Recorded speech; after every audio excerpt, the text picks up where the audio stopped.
ఈరోజు మనం హనుమాన్ చాలీసా చేసేటప్పుడు ఏమేం నియమాలు పాటించాలో చూద్దాము. హనుమాన్ చాలీసా అనేది మనం ఎప్పుడైనా పారాయణం చేస్తే మనకి అనుకున్న కోరికలు నెరవేరుతాయని చెప్తారు. నేను మీకు ఈ వీడియోలో కొన్ని వీడియోల్లో ఏంటంటే హనుమాన్ చాలీసా ఒక్కొక్క మంత్రము ఎంత పవర్‌ఫుల్లో వాటి గురించి మీకు చెప్తూ ఉంటాను. ఒక్కొక్క వీడియోలో ఇంతకుముందు వచ్చే వీడియోలో.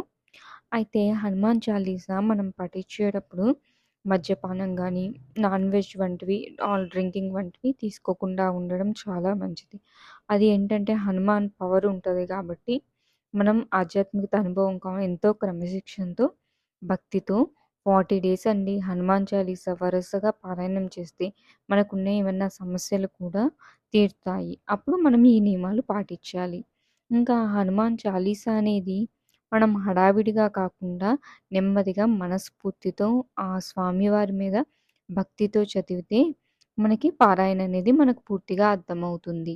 ఇంకా హనుమాన్ చాలీసా చదివేందుకు చాలామంది మధ్యాహ్నం అట్లా టైం కంటే బ్రహ్మ ముహూర్తం ఆ టైంలో చదవండి. మనకెక్కువ ఫలితం ఉంటుంది. ఇంకా మరీ వీలు కాకపోతే ఈవినింగ్ టైం పూజ చేసుకొని చదవండి. ఇలా ఆధ్యాత్మికత భావంతో మనం లీనమై భక్తితో శ్లోకాన్ని చదవడం వల్ల మనకి మంచి ప్రయోజనం ఉంటుంది. ప్రతిరోజు మనం బ్రహ్మ ముహూర్తంలో ఈ హనుమాన్ 30-60 నిమిషాల పాటు చదవండి.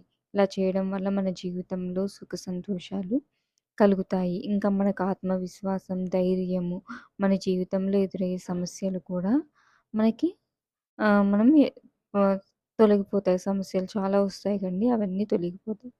ఇంకా అష్టసిద్ధులు అనేవి పొందినటువంటి ఆ హనుమాన్‌ని మనం ప్రార్థిస్తే మనకి ఆహ్, ఉన్నటువంటి సమస్యలు తొలగిపోతాయి అండి.